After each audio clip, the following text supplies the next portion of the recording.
Thanks for making the time today, talking to me. And can you just kind of talk a little bit about your position and your background?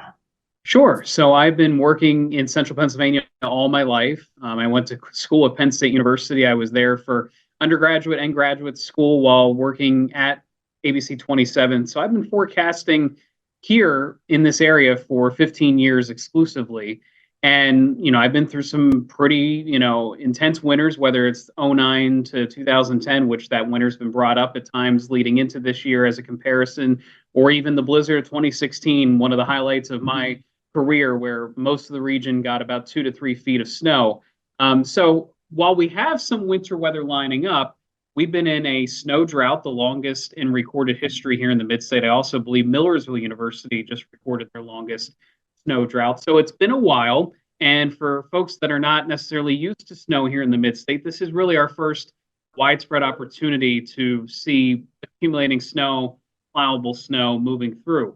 Now, I will say, if it is going to snow, Saturday night into Sunday is a pretty low impact time, but I know people have plans Saturday night, whether it's going out, enjoying themselves a little bit, or by Sunday morning heading off to church, run errands, those sorts of things. So we can break all that down. Great. And so, yeah, you kind of touched on it a little bit, but can you just kind of paint a picture for people of what the next couple of days will look like, and then especially into the weekend? Sure. So one thing you always need ahead of a snowstorm is some type of cold air leading into it. You can't have a snowstorm if the cold air is not in place in time. We do have some cold air, but if you've been outside here recently the last 2 days, it's been sunny. Temperatures actually in the low to mid 40s, actually above average for this time of the year, about 5 or so degrees. And so leading into Friday and Saturday's forecast, a little bit more in the way of cloud cover, we do have a fresh air mass trying to move in ahead of this storm coming in from the northwest, the Great Lakes, and southern Canada. So that slides in just kind of in the nick of time as this area of low pressure rides along the southern boundary of that high. So oftentimes storms are born on boundaries. So whether that's fronts, whether that's a temperature change, whatever you want to call it. In this case, we have the high sliding in, so cold air. We also have this active area of low pressure coming in from the Tennessee Valley.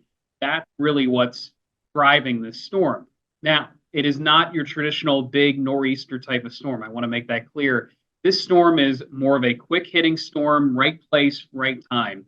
And some of the model guidance early in the week had over a foot of snow, and that got a lot of attention.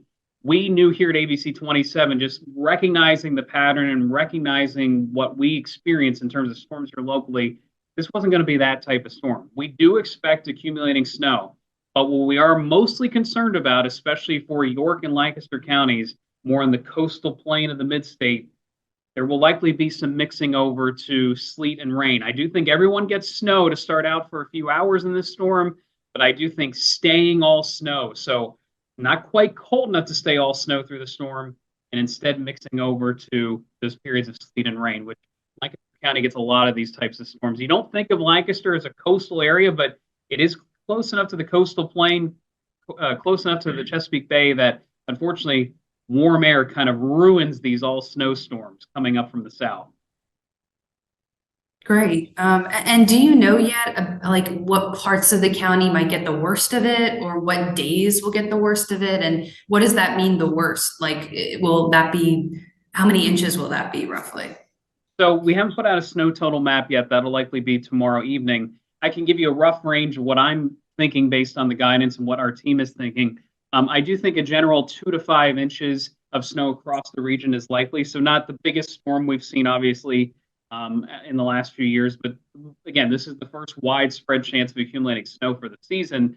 I think Lancaster County will be more on the lower end of that spectrum. So more like 2, 3, 4 inches of snow. And areas like Mount Wilson, some of the higher elevation sites, the closer you get to Lebanon County, Mount Gretna area, those would be where it likely stays snow the longest. But more of the southern side of the county, more areas south and east of Lancaster City, I think struggle to get over that 2 inch mark based on what I see currently.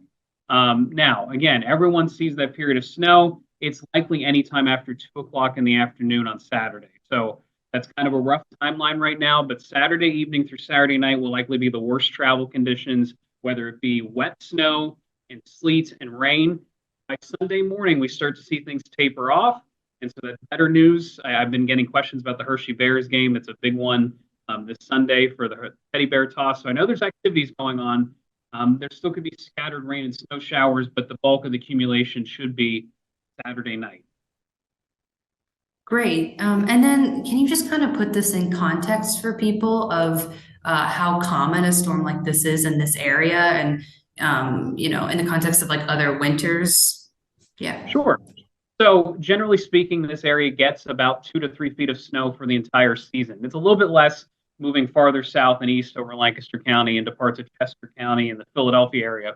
But this is the type of storm that during a normal winter, you wouldn't think that much about. However, the last 2 out of 3 winters, going back to last winter and then 3 winters ago, are the 2 least snowiest on record. So we're coming off of a very dull stretch of snow. And even the year in between, I believe it was only about 10 to 15 inches of snow. So the winter of 21 to 22 wasn't super impressive either, but there was at least some snow. And so again, these types of storms can be relatively common during a normal year, but so far we've seen very little. Most places have gotten maybe a trace to an inch of snow in their backyard.